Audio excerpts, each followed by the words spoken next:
Gamen ani paina kalba gamen double engine gi gamen leina Manipur sing the su ture ko tam the su tui MP ani Congress na sarkije we ma alternative ama high targadi Manipur alternative ama high targadi Congress natra musik gamen ti BJP lei and Congress hai bachi adum tae ko ta banina akoida Congress pu namthuna na ba order takana sagi BJP pu namthuna na ba gi damakta karan ba mitang to political party ma likhakadun sineko political party sine ko na ano political party ma likhat ba regional party ni ka local party ni ka yam lui hai je ko vote me ada kamai tawni akoigi regional party mayam local party mayam je program ha tha do na phan bam jok tok tor kane ba ko ado miyam gi oiba lusing basing na tham ba ado miyam jina 타자바 오이바 타자닝아이 오이바 마양 아마 야오라칸다 오기더네버고 아거기 미양이 타자바디 가이들레 사기 실 파이버 실 부톡뻥넘바 나트라 아데기 마기 통가도 레박 톤뻥넘바 나트라 아제고 아데 코일라스 타뻥넘바 아두네요 아코이나 파미데 아도 미양이 아파마도기 마통이나 아도 피뻥넘바 미드로도 볼카도 나트로 시나트로 아이 kano kita ngasagi kita kitang nungai to miyaw emilegi wan tok sida ngasagi kano na ahli mo kano na tamo mani na hando mo do emili na yum sabagi matang ama tawin mo do emili na lai ro mayang yum sada na kanan sa do aina sagadro magi santok lambi bari de leini mo ina saba hatar do adu no ugono ko assembly sida magi kendra kakkidamakta ko lupa kaya pigi mo dia mo ko sahim da lupa crore ani piri ni natra tha khudingi assembly na tolo piba sida magi kano se lupa lising yang kai happy ni 50,000 happy ni ko si khangadam ne ko si mayam phachana singbira gadi adum yae habadi emily haiba then political party haiba se social work to kangu ne social worker ne moi sindagi na asem social worker am ta leiti alo khena bana khoi saida tawba tawnari sinna ne ba hang ngami je khoi saida ka dore mila lon boin tawe aina pota karota tharagta di ai karo kun phaude ate sine natra karo kun tharagta di karo ni pu paigani sine ko sigi wakalon sina maram organi ngasi manipuri mar lupi se ne ba ko sigi wakalon ju hongoi matam oi project ko adon de ka dore ngasagi bot le pangamba miyam gi thabak tawba nara miyam na pamba miyam oi ba hai ba se sida sel sange asong sel ma sange vote ka bada asong sel ma sange ba senje aina pigi hai na te ba piu hai na kuting to ko maya ma le natra letra kanana hogino yimbiga yerum kanana hallegum haigum ne ko aina pidana ai phania aphaba thawak tawni na hai kanda engonda po piga dra hai pot am lae ba ko sine akoi manipur se sathina wara bane hojik se wa baida loira bani ko singchu wai tamda suwai mairu sing suwai ina khun ba suwai lair ba suwai natra war kanda akoina sadok pangam da badi akoi ngasagi electoral politics se masi sadok pangam di jupom ai ngamdi na loe ko masendang hek ngamba manipur suwa waro ko manipur se waro lai leipak ni habdu sumdoi ne ko akoina bot thada ba si bu param sumna thada ba ngamba ai gi inaw ne yangtraba 아이기 이암번에는 이양트라바 아이기 юм사비번에 이양트라바 네 아들기디 아이기 고동sem번이 아이기 나우니파 시비다 보이가 속비는번에 하이버도 아주 이행드나 에 마다 보트 레피세 마싱 마양게 파바 타복 돌까니나 칼라가 보트 비번 넘버 오르바 마이 바쿠트나 보트 딱 넘버 넘바 비번 넘버 kilong 넘버 넘바 모두 마탐도 많이 불사 ხვ트네 거 아두나 타가디가 노래 커뮤니티 클래스 아두 토크니 아두 하나니 거의 마세 거 아두나 문제를 뽑았다 높이 구당 빠르가 타는 시간 보도 아두 지금까지 사드서 지금까지 거 실내 거 아두나 마사기 에밀리 싱시디 소셜 워크 또 보니 마디 가도게 마디 지가 또 봐. 뭐도 없나 돼 거 마디 거 mana tawri sidi mayang gi thabak tawri service tawni adu gi da moi pakara hai political party hai ji adu gi to ai mayang gi seba tawjage ai mayang gi thol tawjage na khum lo nari natro adu le ko adu gi khut lo na bado akoi mayam na phajana niyom chumna thabak tawhonje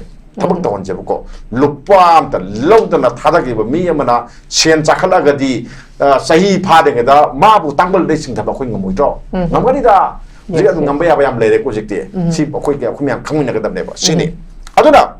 manipurda sindur operation se pallu buda thojongna mathau tat ko mathau taroi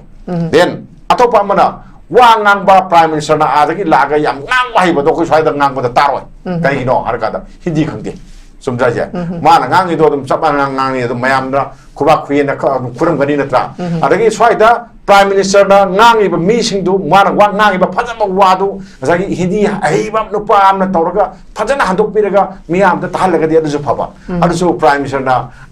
ai gi mut ka he na yaroi na tra ma na hindi ngang ba do na tra shine ba ko aduna mana Manipur se karma Manipur no mana ungde notice karma man notice no ma ungde ko hindi gi ada bhayo bahino ina laur ga seida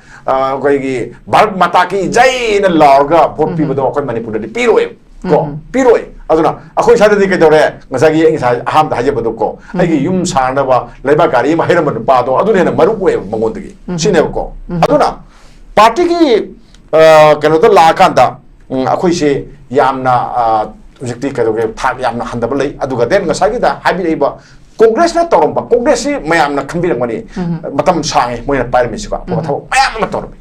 photo mayam tormi aden adagi miyam na tukut chaba thok mayam so toy sida hono bini ko phabasu leigani phatabasu leigani then ojike BJP ka mensu aphabasu tom lei phatabasu odum lei ko ngasagi manipur ki chief minister oiramba mayam na di khanaraba mi je sina kadoge bu chief minister ka haksel tema horomina hogomina tro mana hogomina tro karigi mabu akoina mabu bakut para se khalo de maram kai lege sine ba ko yang duje natra adu karigi no magi thabak se apha thabak su torom me to se tai ne ba ko aduga then aroi bada ma hero shi to ne to risina adugi film ne ba license je aduna Congress ka doge bu ngasagi oibo begi matamda mana pakalamba koi state ki project mayam do khoina kaw ya ga dro then sugnu gi akhoi gi kanona ranjit naga MLA ranjit naga torom thok mayam do akhoi ka ba kaw gi no shine ba ko thok mayam ma toromi then ada mayam na ngai ta ba thok toromi adu ka then hojite ka dore akhoi yenga se pan gi ba ani ma khaw re no je Congress ki kana werami chief minister okam ibobi number 1 putho thamo mana kai tarongge mayam gi kai tarongge maji kalam bani salami maji kamai tarongge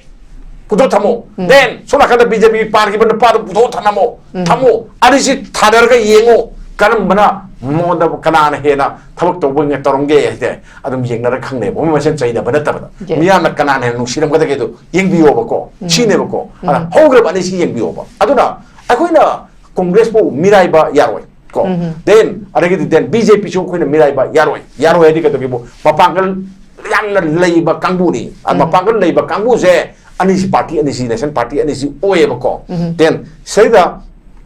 regionalism gi wakhal mon dang ngauja ba ko khoi ko mai ta khu ju ngauja ba miem ni ko ngauja ba kangbu si ka to gibo miam sina magi keno sida satye khoi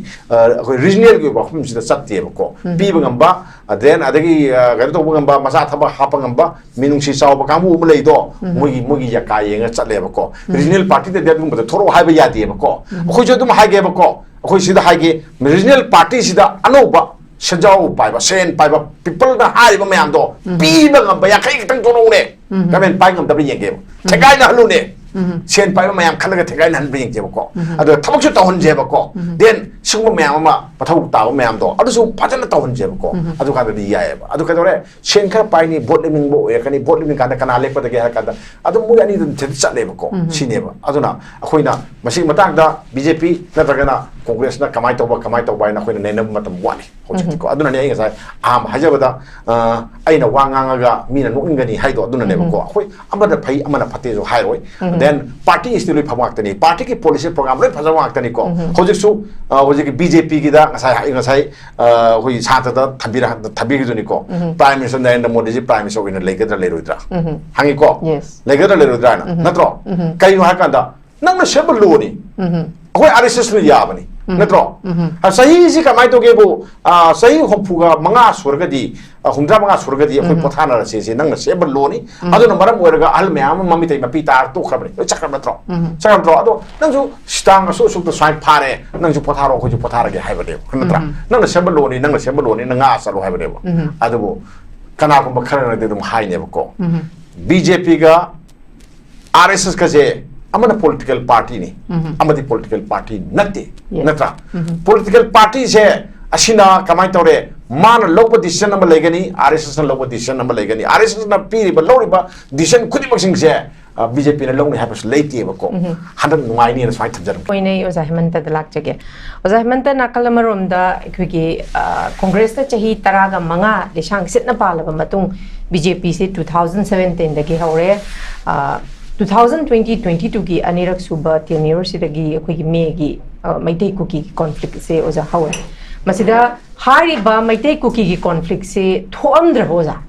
C ओइबे तारगदी मियामना BJP दा मांगलिबे थाजबसे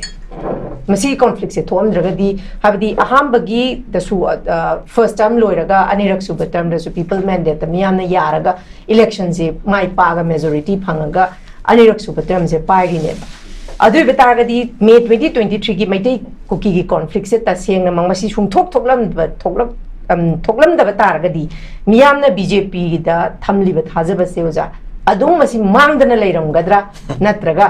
करी ओइने येंबे ओजा कमाय थमबे ओजा तंग थम अखोगी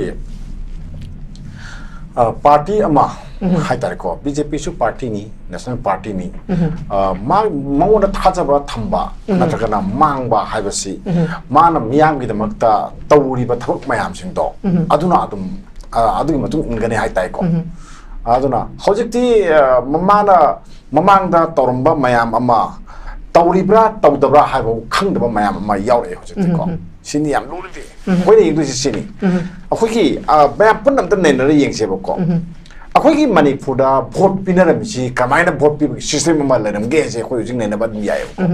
अखोयददी मणिपुरददी party द याम कल्ला बिलोंग्स तोती मयाम से को होय पार्टी सी यावदबदी नति यावे आन बा येंगबदी जागी माइ मागी मी हाइबसिने आइगी मी निको मादी आइ पोस्ट सलेबो को असुना कंदना दिल्ली रोमदा और नतगना अथोप स्टेशन दना पार्टी द बेस तवी अखोयना पार्टी जिना सेकेंडरी ओइरगा चली सी खेनबा अनि सिमी येंगबनी को सिमदे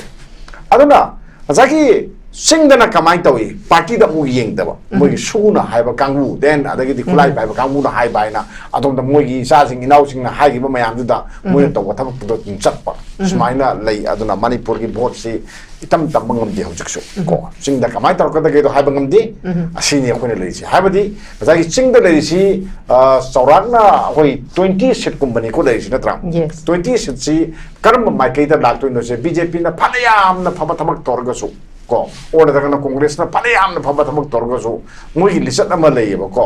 मोगी अपाम मोगी सनाबी अमा लईबनिना मोगी तौबनिना अखोइना भोट सी एमएलए कुनगी मराइबक से अखोइना मसी BJP ता लाकनी कांग्रेस ता लाकनी से हाइबंगमते अखोइना पाबंगा मिदुदी हयेंग भोट अक्सलकांदा पांगा मिदुदी BJP को एरगसु ए मदुदी अदु मकांगुदुनी याब कांगुनी हाइनेबको अदुदा अखोगी मनंग सम फागी जुगाय होय तोनबगांदा लाई एमएलए से कनानो सिंगी से एमएलए से कनानो असिदी UK लेपी कनोनी अदम हाइनी देन अदगी केनेप की मिनी मादी अदम हाइना नेबे एमएलए सिंजे सुमाइना लई अदुना सिंगी एमएलए सिंसी अखोइना मागी भोट सी अखोइना तंबंगम दो पोट अमने पार्टी पॉलिटिक्स ता बेस तौते को अदो बेस तौते अदो हाई सिंगबा कांगुना सेंटर के हाई सिंगबा कांगुना कमाइन तौगे मोइसी पायरगा पूरगा सत्पंगमी आमु हाइदुनी यूनियन होम मिनिस्टर मिसा लाई लागा मागा वारी छानै अदो मयाम के मतेंग पांगनी मयाम हाइबा याने ना हाइगी बनी अमा तोगी बनी अदो बाखोइना अखोइना हाइगी बाखोइ याना गिबदु कैतौरगी गाय हंगनैजे अदो सिनेबो पोचे पाइबा हाइबा सिबु कोइ सुमाइ ले तपाकी ददी कमाइन तौरे तपाकी दी अखोइना खंगी दुंगाई एंग चाइजे दुनी जागी लोकल लीडर ने ना हाइ लोकल लीडर करम लीडर हंगदे सेन पाइबा को मयाम सिना हाइबा से याबा को अदगी पैसा सत्पंगम कांगुदो ओइना सबि सुगुंबा मोंग सुमदबगी हाइतारे को सनबी मयाम सिना मरम ओइरगा अखोगी खुनाई सुम लेखा तारे अदना हौजिक्ति अवनबा मणिपुर अमा प्रोक्से हाइतारगदी अखोगी ngसागी इलेक्ट्रल गी भोट थादबगी सिस्टम जे सेदा मिरेप ओइरेबसिंगसु अद भोट थादबा खोइसु होंगबा तंगाई फादबगी पोट अमा लाए को अदो मयाम कैंपेन अमा लानागिगनी अदो हौजिक्ति कदोरे ngसागी थंबिगी वाहंगदुनी को लाकपसिदा मयाम न येंगे अखोगी मणिपुर गुंबा लायरबा स्टेशन द येंगे सेंटर की मायोन याम येंगे बको कई येंगे कांदा सेंटर द गवर्नमेंट पाइबसे मोइना पारि बनिना अखोई सरा हेलो दो विनिंगे मोइदा भोट पिरगा अखोई जे नुंगाय याफागा द बोइ निंगे अखोगी मियामना तसेंबा concept लान बनिको सी concept लान बनिको अदुगुंबा अखोई गुंबा मयाम अमा लेबनिना BJP na kayo kanda double engine guy ni hay siya ching nga ta hong tra po ga ta po ba ya ba dong na kalle ko ꯑꯩꯈꯣꯏ ꯃꯅꯤꯄꯨꯔꯁꯤ ꯀꯌꯥꯝ ꯀꯨꯏꯔꯦ ꯃꯣꯏꯅ ꯄꯨꯕꯤꯔꯛꯏꯁꯦ ꯃꯣꯏꯒ ꯌꯥꯜꯂꯒ ꯗꯕꯜ ꯏꯟꯖꯤꯟꯅ ꯆꯠꯂꯛꯏꯁꯦ ꯌꯦꯡꯉꯁꯤ ꯆꯍꯤ ꯑꯍꯥꯟꯕ ꯇꯥꯝꯗꯨꯃ ꯕꯤꯖꯦꯄꯤꯒꯤ ꯐꯨꯜ ꯇꯥꯝ ꯄꯥꯏꯈ꯭ꯔꯦꯀꯣ ꯀꯔꯤ ꯑꯩꯈꯣꯏꯅ ꯍꯧꯖꯤꯛꯄꯨ ꯂꯧꯈꯠꯄ ꯌꯥꯕ ꯀꯔꯤ ꯇꯧꯒꯦ ꯁꯤꯅꯤ ꯀꯔꯤ ꯂꯩꯍꯧꯒꯦ ꯁꯤꯅꯤ ꯇꯧꯁꯦ ꯀꯔꯤ ꯂꯩꯒꯦ ꯍꯥꯏꯕꯁꯦ ꯇꯥꯔꯒ ꯂꯩꯍꯧꯕ ꯄꯣꯠ ꯑꯃ ꯑꯣꯏꯗꯦ ꯍꯥꯏꯕ ꯋꯥꯅꯤꯗ ꯊꯕꯛ ꯇꯧꯗꯦ ꯍꯥꯏꯕꯗꯤ ꯅꯠꯇꯦꯀꯣ ꯊꯕꯛ ꯈꯔ ꯑꯗꯨꯝ ꯇꯧꯔꯝꯒꯅꯤ ꯒꯔꯃꯦꯟꯅꯤꯅ ꯑꯗꯨꯝ ꯇꯧꯏ ꯂꯝꯕꯤꯗ ꯍꯥꯏꯔꯒ ꯅꯦꯁꯅꯦꯜ ꯍꯥꯏꯋꯦ 2ꯗ ꯐꯅꯕ ꯇꯧꯅꯤ ꯍꯥꯏꯔꯝꯃꯤ ꯑꯗꯣ ꯅꯦꯁꯅꯦꯜ ꯍꯥꯏꯋꯦ ꯀꯩꯅꯣꯁꯤ ꯑꯩꯈꯣꯏꯒꯤ ꯎꯈ꯭ꯔꯨꯜ ꯂꯝꯕꯤꯗ ꯗꯦꯟ ꯑꯗꯒꯤ ꯑꯇꯣꯞꯄ ꯂꯝꯕꯤ ꯃꯌꯥꯝꯗ ꯀꯩꯅꯣꯒꯤ ꯀꯔꯤ ꯍꯥꯏꯇꯥꯔꯦ ꯖꯤꯔꯤ ꯂꯝꯕꯤꯒꯁꯤ ꯑꯦꯔꯣꯄ꯭ꯂꯦꯟ ꯇꯥꯕ ꯌꯥꯅꯕ ꯁꯦꯝꯅꯤ ꯍꯥꯏꯔꯝꯃꯤ ꯑꯗꯣ ꯑꯗꯨꯝ ꯑꯣꯏꯗꯦꯗꯅꯁꯦ ꯁꯤꯒꯨꯝꯕ ꯃꯌꯥꯝ ꯑꯃꯁꯨ ꯑꯗꯨꯝ ꯌꯥꯎꯗꯕ ꯅꯠꯇꯦ ꯑꯗꯨꯅ ꯁꯨꯃꯥꯏꯅ ꯌꯦꯡꯀꯥꯟꯗ ꯑꯩꯈꯣꯏꯅ ꯁꯦꯟꯇꯔꯒꯤ ꯃꯥꯏꯌꯣꯟꯁꯨ ꯍꯧꯖꯤꯛ ꯌꯦꯡꯀꯥꯟꯗ ꯍꯧꯖꯤꯛꯀꯤ ꯉꯁꯥꯏꯒꯤ ꯄꯣꯠꯇꯨ ꯄꯜꯂꯝꯗꯗꯤ ꯐꯕ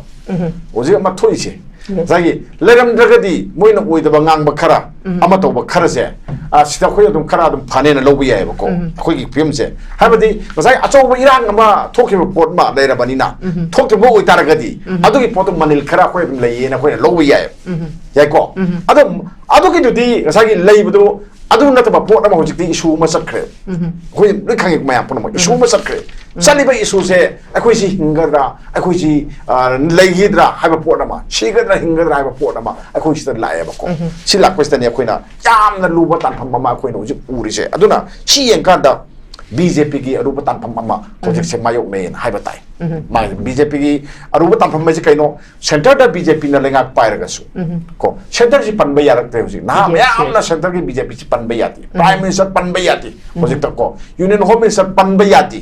se kari gi no pan ba yati se kari gi no haidar ge manipur gi miyam na khaurang ba matam da ising pitak te moina sumi ko mi na khaurang ngai du ising pitak ka da khaurang ba lore ka ising pitak ka do no se ni ising pitak te manipur gi miyam na khaurang ba di kari no manipur da lei ba irang se karma matam da lusan ba karma matam da kon bai je adu ne ba lai sing je ko ai gi sa sing kamai tong ning kha tam na lai tam ba phangani ai gi lai pham du da ai gi han pham du da karma matam da hanjan ba ngam ga da ge ko ai bu thu na hanjan bi di nuai da ko madu ai put si hing doi ko ai shir ga su ngom matang ai gi yum do tum jar ga si jar ga di nuai ni ha mi mayam am lai di se masi khaurang ba ni miyam gi khaurang ba miyam gi awa khaurang ma mayam sing do ngasi gi center gi BJP sina pi ba ngambra Manipur ki BJP na pi ba ngambra chi ne bla sing se aduna BJP pan bada Manipur da miyam se tangkhai ma khaibok ma hai se ma har gum si ko khaibok ma di hulang na hal la bani ko hana di center palam ga center da BJP na pai bani ko da khai bada mun na pare ga di akhoi hingdoi ni ne natra akhoi cha doi ni ne natra akhoi tolo phajana phangani ana double engine ha ga akhoi yam harau mi ko hojik di double engine du yadi ko yade center gi ga no se BJP se pan ba yarak tre Manipur da atai state adi khangte atai state ki di yam phaba yai ado Manipur gi oinadi khitang nungai taba ma thoe se ai smain da ai thamninge ba ko adian atopa ma mulas Manipur da hojik se khoi gi center gi BJP su pele ado Manipur ki BJP double engine gi engine lama so pen kare ado engine lama na hojis kamai tori ge do mayam khamgi nam gani engine ji ka calling char ga lere ko lokap ta lere MLA sing BJP ge MLA sing lokap ta lei ado party ki workers sing je kari tori bono hai ba khoi khangde natra chima loi lei ba ko aduna party si ke dore party si miyang gi thogol togdi ba party ni habadi moi di kaino moina maram oirga mayam si puruga sakadoi ni mayam ga chamin na ga doi ni chamin na ga doi ba mayam pu ga doi ba mayam do पुगदर मयाम दुगा ngасai ising ga thau ga tinabadong na BJP panba ya ta mi du da kamai tong na BJP na salaga changu no sini sei posi lae ba ko sei posi khoi masana khanga da ni ko hojik si sumaina lak pasina sum lak pasina BJP ga miyang ga punna saminari bra hai tar ga di ai samina ba khara wa le hai ne ba ko adu ka dore ai ngasai aha ma thamjagi du ni ko election hai ma tam study BJP gi ma yeng bi no ai gi yeng bi hai ba da akhoi di sat le akhoi chali ko akhoi di ma BJP ai na vote pi ni se ai BJP da vote pi ba nati ni ai di Thomas da vote pi ba ni na vote pi ni mi na sine ba santa nata ai di BJP da vote sumbai pi ro ko ai pi ro wasak kam ni adu nang oi vote pi ba ni ko hai ba ngam ne ba Manipur se ko sumi ko aduna sumai lei bani na akhoi se BJP na pura tura tuna tubi aba matam se hojik oe ko matam khara leiri moina phajana miyam gi aning ba apa ba mayam chung si yenga thabak tawba ngamna na ba hona jargadi moju recovery khara leigani aduna Manipur se mamang da zero phangi dana BJP na adu yong na makti phangdraga so ba ko phibam si khara pharoidra haibe pot ama lae hojikti aduna matam dai da warning ama pire bel ama pire hoji kang ye ni ko BJP da noi section law noi se emile su mayam na penadre party da su penadre center da su penadre penada bagi maru maram di anchor na thaina ga chat na honari ba ngasagi yam na luba potu ne ba ko ndi ai gi khong ikhuchu ka aba ka kanda nang hingu ko nang adum hingu ko habasi ya ba pot na te ba ko adu hing ba hong na de ba ko aduna kwai luba pot ma ne ba communal class ma thorpa communal class na maram war kanda khaibung tana badana tana 강부 아니먹세 칼붕 따내더나 칼붕 따나박학 수나다봐 아코이 아니먹세 불락 망민 나버기 피면마 레이버세 아두가 마니푸라 이제 레이거들 레로이다 하이버 포트만 레럭버시다고 마양기 농낭버시 얌 헬리 아두나 가만히 게부 BJP게 말아버세 아이 아두가 피면마다 레이 나 호나자바 아두 간든나버 호나자바 사고짜나버 호나자바기 땅아이 파도 마탐도 여우리에나 아주 하이 탐자람기 오케이 Thank you very much. Marik Chumborwal Thambiri Makhacha Tathaja Boine Zahman the Lakjagevza Nakalam the Papung Nahoji Panbiba Wapumako Rasniti have a seat out of the Shunya Yadaba Amakak Uravanina. Nakalamarum the Quigi Congressna Sahitaraga Manga Palam Basida Quick Effect Encounter Gi Afaspagi Shuji Moina Lingamaga PGP na Makong Shomaga later no Zamayam Hainerim Nedu Metakta 2003 Gida any cookie tribe C ST the enlist overgi. Shuma Mayam Sigi Matang the Gitcha Hitranga se Congress Pandre BJP C Blaga Pagadra Haidana Muk later. Adumapu conflicts a tolok patugatongan tongan the BJP C Mutazadre Pandre. Adumapu Hosik C regional party anima Congress BJP Su Congress a paling either Karitoki, Congress Kimatam the Karita we have a see. Miam Kandana later,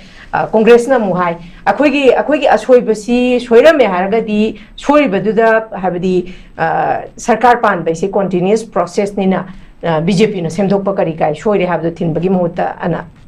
blame games a tongue lady. I don't pose other in a Laxanima from the saying Namak Hari Bakwigi National Party, the BJP Congress. The Kikitang Nateraga, Pabung Nasuko, regional party, Wapam Zethambiri. Regional party, Malingi, Hargas, Umu Congress, the Yaramba BJP, the Yaramba Mujang Jalaga, Shemagdioza, Hamu, Mudum Tadoriniba. Masagi, all wine in a new bottle, Haidoza. Dumataga, Doribaneva. 2027, the election never was a Sigamatangida, Miana Congress, National Party, and Nimaxi. And the Pandre, Duitaraga, the Tangapadana Hajija, regional party, ma. Tangapadana Ling Bagimata Mamasu, Oira Brahina Kale, Zakari Tambini. We Akodi politics to me in Nati. Ado Sigi Port Sigi Kanosi, Aina Pakum Pivada, Miam, the Pen Ngai, Wadi Oiroi. A higher Rosu Kosi, Mayam, side no boyna, Logani. Ado some Yanksi, Kasum Kabok from Nari Yanksi Boko. Ado Aina. Ngang do riba washida Sorbia was sumaya ngapi the high tareko. A quickie Handaki quite a gate icon ba elections carino elections yonko. Quay MP election punctue. MP elections Mayam Kamini quiz pantopulati. India pon maku in a pantopa election. Election sida BJP na absolute majority pangiti. Yes. Kami ramai ko, hojik BJP ki government se India government hai wani BJP matandana single largest oibi wani bako. Ada ma party masin mamangi dari kadore mana absolute majority fangi atau party me ada mana kola sampai wani bako. Hadak te mayeng tarap. Hojik su kamai tu gebu Nitish Kumar ki party hai tariko JDU se machine thak launa Modi ka kai na harbo. Then atopa MP manga taruk kalai betu di torong pag bukan dah bako. Adum tuningai si sang buang bapot amane bako. Simbab suble. Ado masaki Modi na mana gain wari si mana tung si mai government tung si kari kino sini bako. Election ni ko to kuse Bihar election tore. We the Bihar election ji kanugi woina akoi Manipur gisu marai bag lepani Assam gisu marai bag lepaya ba election amane bako. Aduna hoji kamai to ki Prime Minister Narendra Modi na ngangi ba wa kanna ngangi se sana kanna ngangi se Bihar gi election ji ngangi ne ko. Ado akoi ni yengse ngasai gi BJP kita muisi laipak sida nation si mui yang keng shiba kangbu oina miam da woli ko won bangami hai tare ko won berarti won bangami BJP se sina 미암 시다 레박세 무이나 빠이드가디 레박세 만 인디아세 빠이방가 모이다 보금나 미암다 파올리 시카이노 하라가디 ngang và yam hay prime minister Narendra Modi na ngang gần đuôi ko sindur operation si da sagi BJP na lâu ba then prime minister na lâu ba khong thang mayam jing je mayam jing je khong thang mayam jing je kari oige har kanda ma si India ki kwai ding kan do ba phao ba ado mari pa yam nung si ba thabak yam na taw bung ba mi oina lâu si lâu ko India na lâu ni ko India ki miyam na lâu ni ko sim je lâu adagi di then leader mayam legre somna kanda opposition da kedore Rahul Gandhi thore to mayam thore ma pa da ngam de da ngam de ko ma na khwai de na wang ba da haiba ma to mi oina tawe tawi ko adu kedore Manipur pusalase lesalase ko lesal ka da Manipur bu sindur gi operation sindur du pusalaga kanana people kanana vote pidorige prime minister Narendra Modi du laga sindur operation gi matang da ngang law nem ta kana ta ge ti yenge maramti ꯑꯩꯈꯣꯏ ꯍꯧꯖꯤꯛ ꯂꯥꯟꯒꯤ ꯆꯩꯊꯦꯡ ꯐꯪꯂꯤꯕꯅꯦ ꯅꯪꯅ ꯁꯤꯟꯗꯨꯔꯗ ꯉꯥꯎꯔꯤ ꯅꯪꯅ India ꯀꯟꯅꯕ ꯍꯣꯠꯅꯔꯤ ꯑꯗꯨꯒ ꯅꯪꯅ ꯃꯅꯤꯄꯨꯔꯕꯨꯗꯤ ꯀꯟꯗꯦ ꯍꯥꯏꯕꯒꯤ ꯄꯣꯠ ꯑꯃ ꯂꯩꯕꯁꯦ ꯁꯤ ꯈꯪꯉꯣ ꯁꯤ ꯁꯤꯃ ꯂꯩꯔꯦꯀꯣ ꯗꯦꯟ ꯑꯇꯣꯞꯄ ꯑꯃꯅ ꯀꯃꯥꯏꯅ ꯇꯧꯒꯦꯕꯨ ꯊꯥꯖꯕ ꯂꯤꯗꯔꯗꯣ ꯉꯁꯥꯏ ꯍꯥꯏꯗꯣ ꯑꯍꯥꯟꯕꯗ ꯍꯥꯏꯕꯗꯣ ꯂꯤꯗꯔꯁꯤ ꯃꯥꯡꯈ꯭ꯔꯕꯅꯦ ꯑꯩꯈꯣꯏ ꯊꯥꯖꯕꯁꯦ ꯃꯥꯡꯈ꯭ꯔꯕꯅꯦꯕ ꯅꯈꯣꯏꯗ ꯑꯗꯣ ꯁꯤ ꯍꯥꯏꯒꯠꯍꯟꯕ ꯍꯥꯏꯁꯦ ꯇꯔꯥꯏꯅ ꯍꯦꯛꯇ ꯌꯥꯒꯗꯕ ꯄꯣꯠꯁꯨ ꯅꯠꯇꯦꯕꯀꯣ ꯁꯤ ꯂꯩ ꯑꯗꯨꯅ ꯁꯤ ꯂꯥꯛꯀꯥꯟꯁꯤꯗ ngasai sisi maram orkan da nebo ko ngasagi gamen ani paina kalba gamen double engine gi gamen leina Manipur da ching da su ture ko tam da su tui MP ani congress na sarkije wema alternative ama hai taragadi Manipur da alternative ama hai taragadi congress natra musik gamen ti BJP lei and congress hai bachi adum tae ko ta bani na akhoi da congress pu namthuna na ba order takana ngasagi BJP bu namthuna na ba gi damakta karan ba mitang taw political party malik kadun sine ko political party sine ko na ano political party malik ba regional party ni ka local party ni ka yam lui hai je ko vote me ada kamai tawni akhoi gi regional party mayam local party mayam je program ha tha do na phan bam jok tok tor kane ba ko ado miyam gi oiba lusing basing na tham ba da miyam jina 타자바 오이바 타자닝아이 오이바 마양 아마 야오라칸다 오기더네버고 아거기 미양이 타자바디 가이들레 사기 실 파이버 실 부톡뻥넘바 나트라 아데기 마기 통가도 레박 톤뻥넘바 나트라 아제고 아데 코일라스 타뻥넘바 아두네요 아코이나 파미데 아도 미양이 아파마도기 마통이나 아도 피뻥넘바 미드로도 볼카도 나트로 시나트로 아이 kano kita ngasagi kita nungai to mi yawi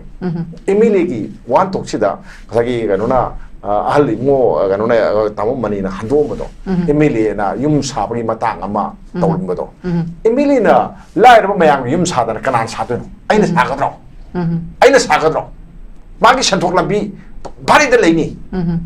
moi na sa ba hatar do adu no u gono ko assembly sida magi kendra khakkidamakta ko lupa kaya pigi mo dia mo ko sahim da lupa crore ani piri ni natra tha khudingi assembly na tolo piba sida magi kano se lupa lising yang kai happy ni 50,000 happy ni ko si khanga dam ne ko si mayam phachana simbira ga di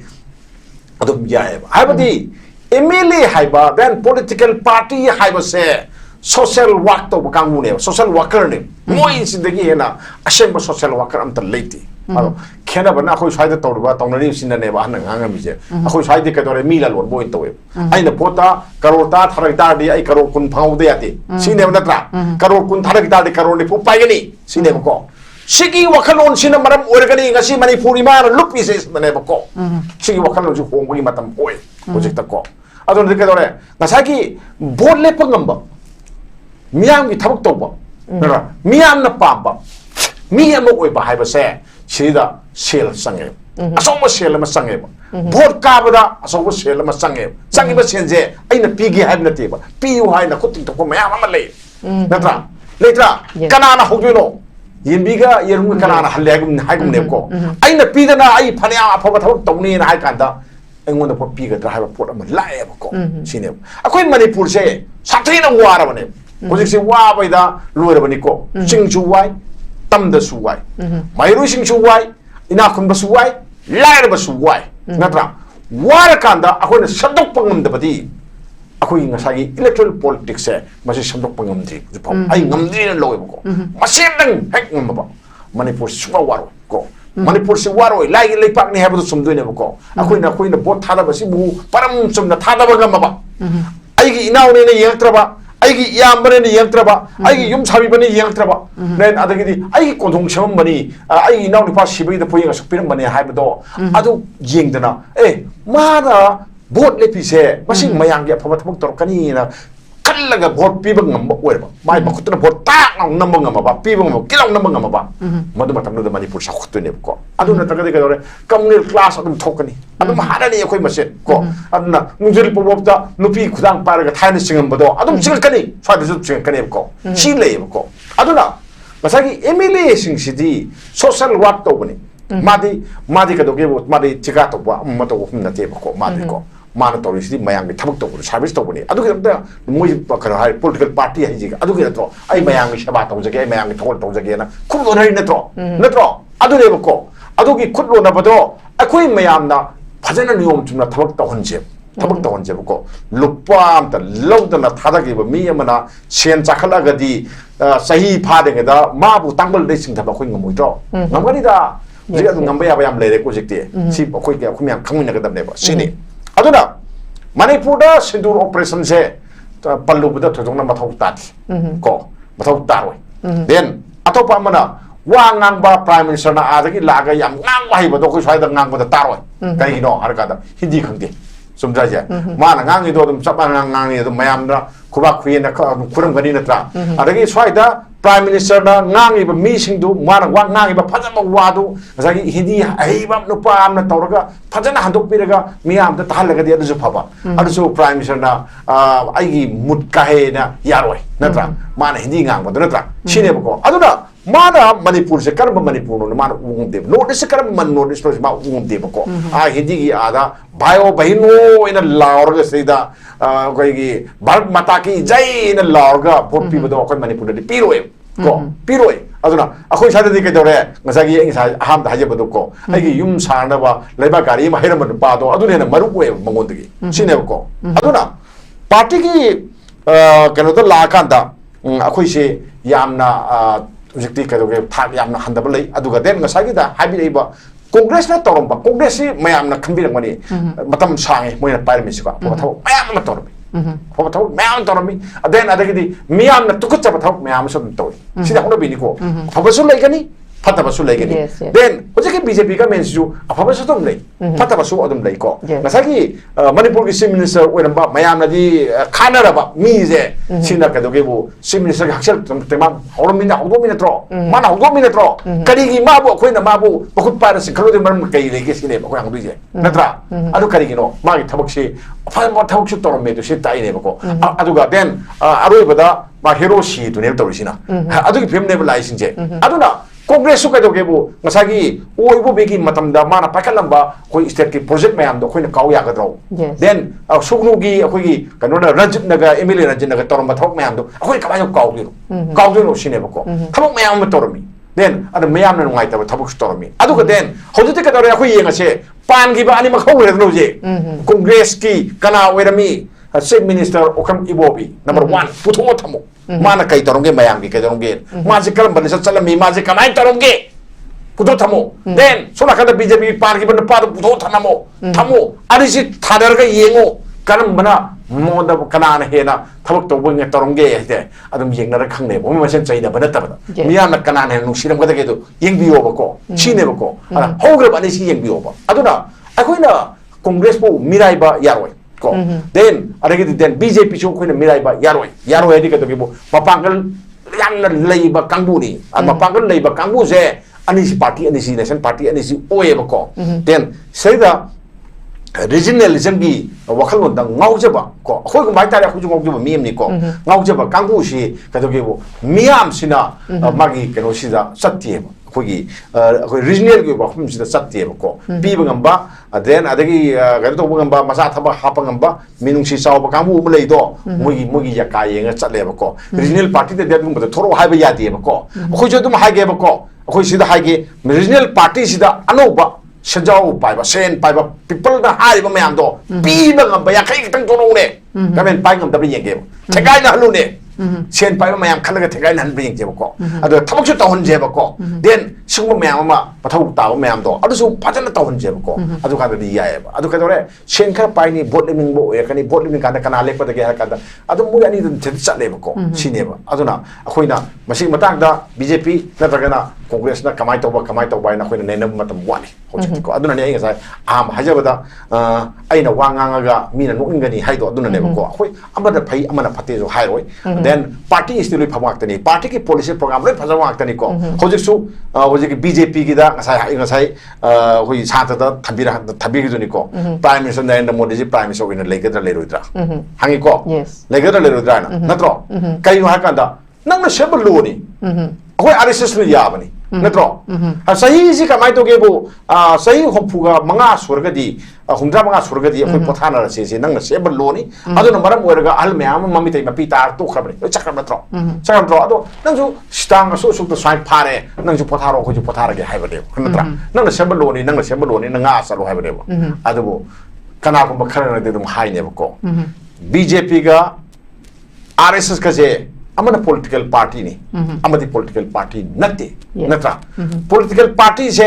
asina kamai tore man loba decision number legani RSS na loba decision number legani RSS na piri ba lori ba decision khudi baksing se BJP na longni happens late ba ko 100 ngai ni na swai thajaram okay thank you very much